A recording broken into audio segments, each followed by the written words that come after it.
Ladies and gentlemen, boys and girls, children of all ages, appreciate you being here Monday through Friday, noon Eastern time, the High Performance Calls. My name is Andrew David. This is Blake Newbar's partner program, the Momentum Process. Excited to have all you guys here. Whether you are driving, you're sitting, you're at home, you're in an office, wherever you may be. Always appreciate you guys.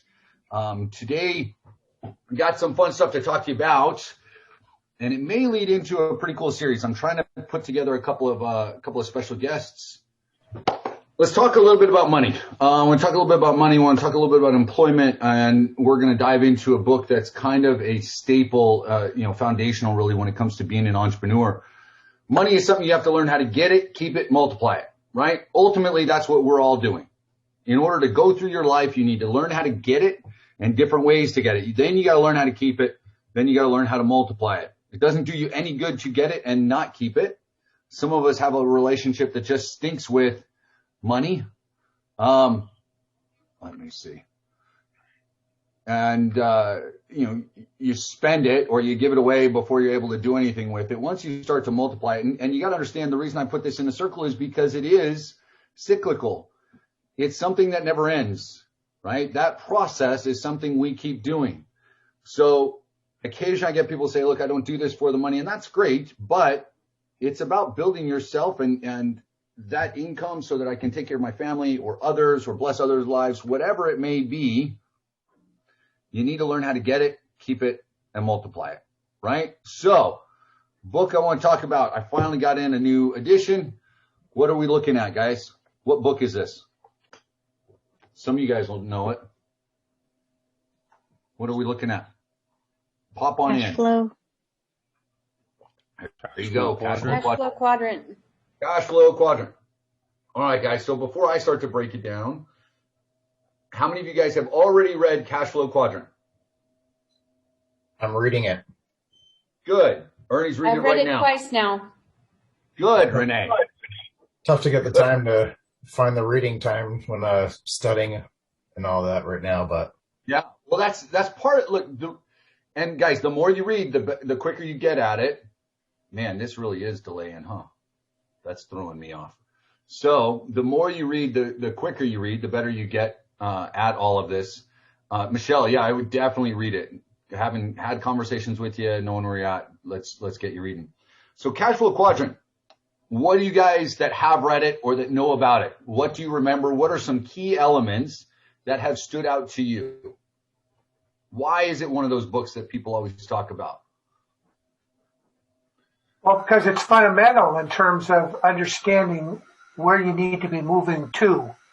It's really about understanding that the way you can multiply your money is through investing, through being an investor. We're having a business. We're leveraging systems. Yep. So it's fundamental. That quadrant, there's an ESBI. So that stands for employee, self-employed or small business, big business, and investor.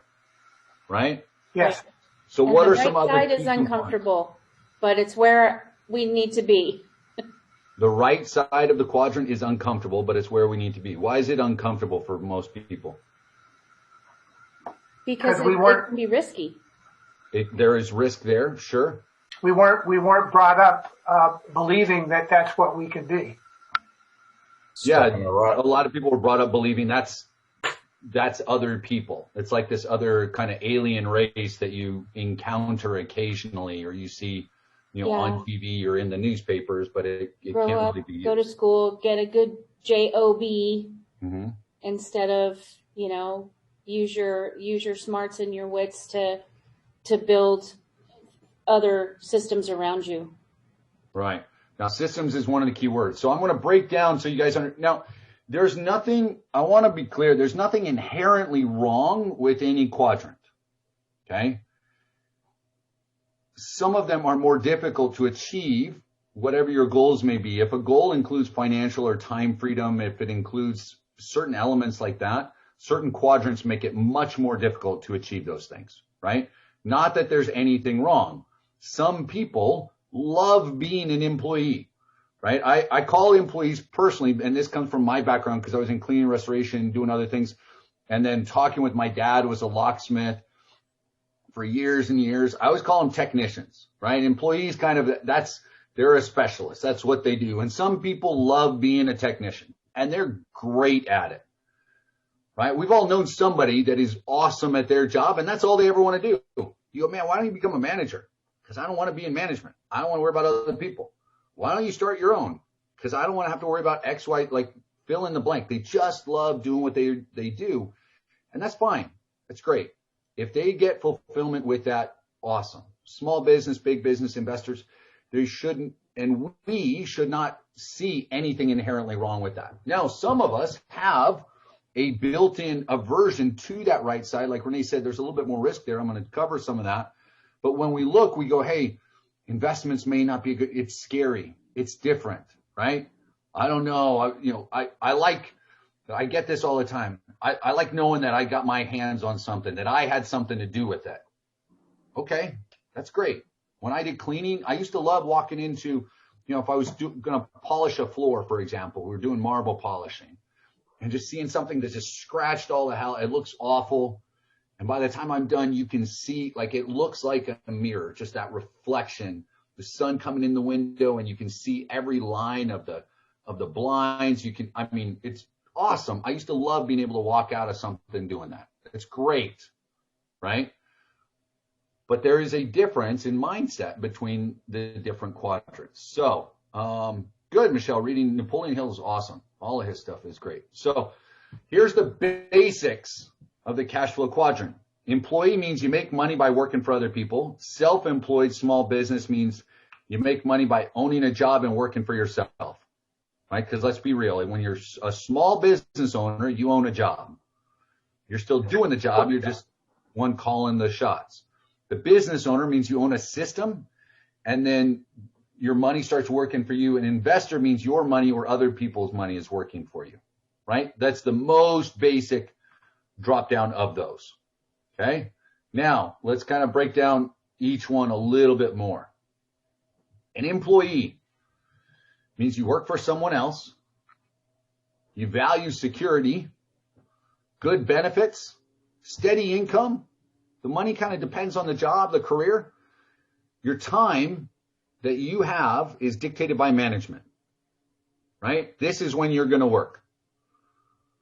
You look at the schedule, see when you're scheduled to work, or they tell you, hey, I need you on between 8:30 and 5:30. That's your schedule. They expect you available. How many of us, when things went virtual, realized that the 9 to 5 and the fact that they could get a hold of you virtually meant that 9 to 5 hour was now 9 to 9, 9 to 10. They expect you to answer email at any point. And if you're not working, there's no income, right? That's how that is lined up. Next, the reality of an employee is there's reduced financial uncertainty. It's kind of a benefit. Hopefully that's something that's there. You should have paid vacation, health insurance, and possible raises with performance. Now, that breakdown of employees, how accurate was that over the course of the last 12 to 18 months? Security, benefits, insurance. Not accurate at all. Not accurate. Right? Yeah. And yet so many people have worked so hard for so long to have that security. And I think 2020 should be, and I know all of you guys are here because there was finally that wake up, right? Hopefully that wake up moment happened. Now there's still a little bit of, we're still trying to hold on to it sometimes. We still think that there's some security. Occasionally I get people say, well, I would do X, Y, Z if I just had that confidence or I had that security. And I go, well, show me anywhere where you've got it. You look at, doctors, law enforcement, teachers, like the staples of society, right? Security, education, medicine, staples of society. Having to work virtually, closing things down, cutting budgets. What the hell's going on? But we're still living in this, we're still being taught, we're still living, we're still growing up, we're still trying to grasp on the things that haven't been valid for 30 to 50 years, guys. Quit trying to do that. Look at where you need to be. Now, again, there are some things that this still works for people. I don't want to bash on it, but I can't do that. I can't have someone tell me like, this is all you're going to do. Here's your cap, right? Now, self-employed. I spent time doing this. How many of you guys can put yourself into this quadrant? Think a little bit. Self-employed small business, right? You work for yourself. You take pride in ownership. Part of this is you value that independence. I look at self-employed as do-it-yourselfers. Look, I know the best way to do it. I just get it done faster if I do it myself. I would bring somebody on, but I can't trust their work. Well, I want to know how to do it all so that if I ever have to blah, blah, blah, then I can just get it done. Well, if I can't find anybody, then I want to make sure that I've got that skill, right? Income is based on customer flow or the amount of work and effort you can put in. Those are the two big things with self-employed. You can make almost as much as you want until you burn yourself out or your customer flow starts to go down. A lot of times people that are self-employed, this is from my experience doing business consulting, working with a lot of business owners over the last few years. A lot of self-employed people are super proud of the fact that they are a referral-only business. And I would say it's not just because they're not great at marketing, but they don't have time to market because they're good at what they do. And so it keeps them busy enough. And many of them say, I would take on more customers, but I just don't have the time. So you end up capped from that, right? Your time is still dictated by management because you're management, right? Still dictated by the customers. And if you don't work, there's no income, right? So yeah, maybe I should just eliminate the time dictated by management. It's dictated by the customer because their emergencies become your emergencies. And so you end up giving away more and more of your time than you ever imagined. Typically, self-employed individuals are highly specialized. They're good at what they do, right? They get paid much more than they would as an employee because they're the ones calling the shots. They're also perfectionists. They value independence. They struggle with overall business knowledge. And then an obstacle that they may have is capital, right? Capital is one of the key elements if you want to be a successful entrepreneur, either your capital, customer capital, or credit as far as capital goes, right? That's how capital breaks down. Jess, yeah, always chasing money. Let me see. What else do we have? Been there, done that, still doing it. Done this in other lines of work, single family. Yep, a lot of it you guys have. Okay, business owner. Now we're switching into big business. Now, there's elements of big business that you can utilize within the internet to have the same overall structure. You don't have to have 50, 100, 200 employees to have a big business anymore because as long as you employ these assets. So you build assets. Now we're talking about digital assets here as far as we're concerned. We have others that do work for us. You leverage system, OPT, and OPM. Everybody knows what OPT and OPM are? No. Yep. Okay. OPT is other people's time. OPM is other people's money. So I'm either using other people's efforts or I'm using their capital to get it done, right? Instead of relying on myself. Because if I'm 100% relying on myself, then I'm sliding into that self-employed. Again, nothing wrong with it, but at some point, because like learning how to build out funnels, guys, this is something where learn how to do it, but then if you add the DFY Plus, for example, and if this is a product that you're going to be selling to someone, if I want to sell a web design or I want to sell content or I want to write copy for someone or I want to build out a funnel for other people, and if I decide I'm going to learn how to do every aspect of this and I'm going to do it so I can save money, because I want to be good at it and I don't want other people to do it because I want to save those few bucks. What happens at that point is there becomes a limit to what I can scale. There's only so much time I'm going to have. And if I'm building out other people's funnels, I'm never going to be able to get beyond that. Yeah, David, that's where outsourcing is, right? If I'm not hiring employees, I'm outsourcing. So I either have employees, I have outsourced or I subcontract, right? I white label. There's different things to do that. White label simply means you put your label on someone else's white bare label for that service or product, right? Like I've got supplements that I've sold and sell online.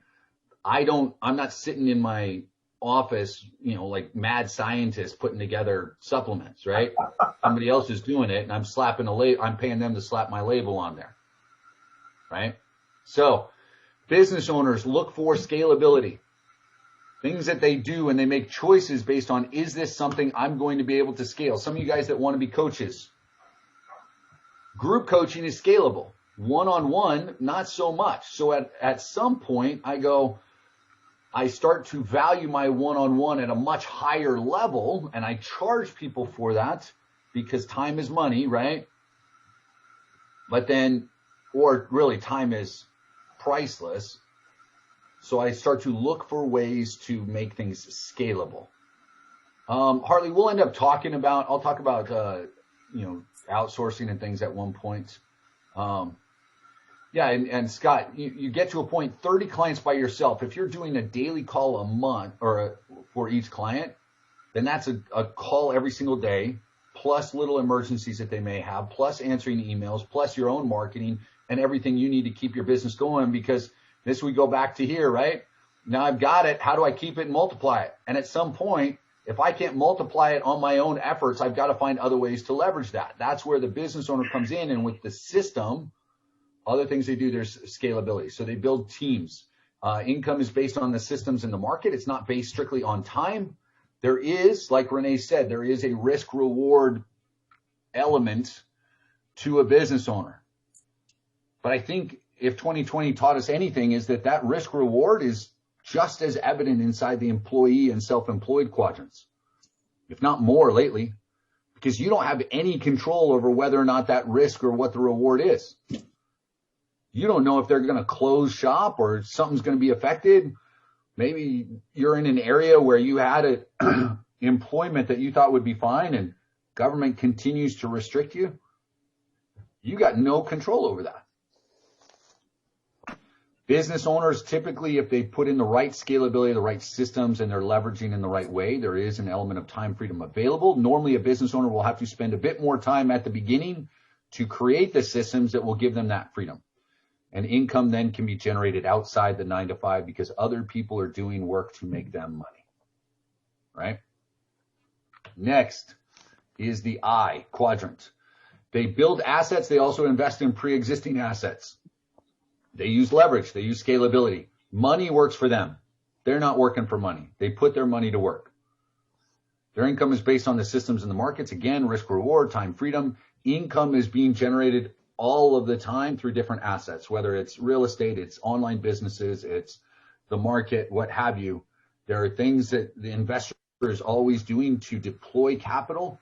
Money loves velocity. Someone had written that up there in the comments at the beginning. Move it and you can make it. Leave it sitting. And depending on where you're at in the world, you may be losing money just simply by putting it in the bank. You need to find a way to make it work for you at some point, right? What's going to give you that return? Cashflow Quadrant, guys, this book I think is great to just understand where you're at in the quadrant, why certain people think a certain way for a number of reasons. You look at what you need to do to go from the left side to the right side. You look at what you need to do to improve, and it helps you with your marketing. Okay? A lot of the marketing we're doing, we're going after business owners, right? Essentially, people that have businesses. What quadrants are we typically targeting in our marketing with the partner program? What do you guys think? Which quadrant? It's not employees, I'll tell you that. Though it may be an employee inside of an organization, which quadrant are we typically targeting? The S and the B. Self-employed. Business owner. Yeah, the S and sometimes the B. The S and sometimes the B. Typically, the self-employed small business owners, occasionally it sneaks into the bigger business. Do you mean the self-employed small businesses eventually become big businesses? I mean, they can. Any self-employed small business can if they implement systems and other people's time, like if they really start to leverage. Most small businesses, and when we're talking a small business, we're talking really a this is my point of view because I lived with, I ran a business like this for a while. My dad had a business like that. A lot of people that are self-employed that have 2 to 3, 4 employees, most of them are still very much self-employed because they're still like the overwatch on those employees is crazy, right? The best example I had when I was a partner with my ex-father-in-law, he was as firmly entrenched mentally in the S quadrant as anything I've ever seen. Like no one could do it as well as he could. And every time we would build the business to the point where we had employees, he would almost find ways to sabotage isn't the right word, but find ways to trim back the amount of work that we could do to where we didn't have as many employees. Like he started demanding on being on every single job site. Well, we can't, we're doing too much. I can't do it. I'm like, it's not for you to do. It's for the employees. That's why we're trying to do this. And so there was always this struggle between scaling and keeping things manageable. Right? So he struggled mentally and he never really made that shift. And the reason that, Ernie, we're going after a lot of times the small business and self-employed because these are the ones that are looking at it and saying, I need more customers. I want to learn how to do this. Or I want to learn just enough, but I'm going to have someone in-house do my marketing and my social media. I'm going to hire someone for a few $100 to do this.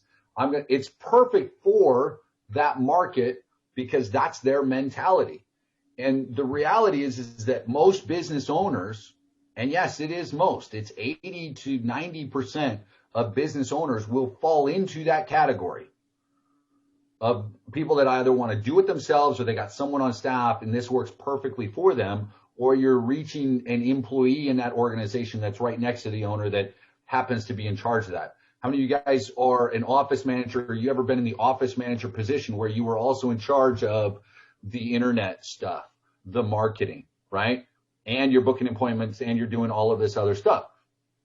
Those are the types of people we're looking for. So they fit into that S quadrant. So if I'm reading this book and I truly start to understand how those people think, it becomes easier for me to communicate with them because I know what they're dealing with. I know what kind of problems they're having. I know their frustrations.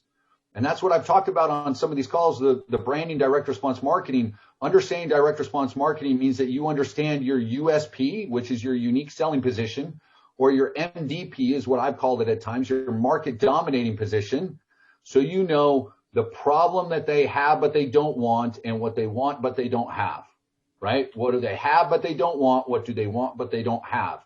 If I understand where they're coming from and a little about their industry, now I can figure it out. Right? Yes. Ladies and gentlemen, boys and girls, read Cashflow Quadrant. If you don't want to read it right now because you're reading something else, that's awesome. Look up some of the summaries, watch some of the YouTube videos, get the book at some point so that you can understand better your audience and you can understand better yourself and how you can continue to make some transitions. Next week, one of the things I want to talk about, I've got a few people I'm going to bring on. We're going to talk about leveraging OPT. So part of that will be outsourcing and you know, whether it's a virtual assistant employee or you're having people do things. We're going to talk about OPM. So we'll talk about credit, personal credit, business credit, leveraging credit, creating more capital, finding access to that, all sorts of different things along those lines we're going to get into. Tomorrow we should be diving into LinkedIn. So far, that's the plan. I've got someone that should be joining me, so that's what we'll be doing. LinkedIn, again, is something that everyone can use. Depending on your niche, it could be a great thing. You're not required. I'm simply giving you an extra pathway to generate leads, guys, when we do LinkedIn and some others. So on that note, guys, go out, have an amazing day, do phenomenal things, smile, be healthy, kick butt, take some action and post something, do something.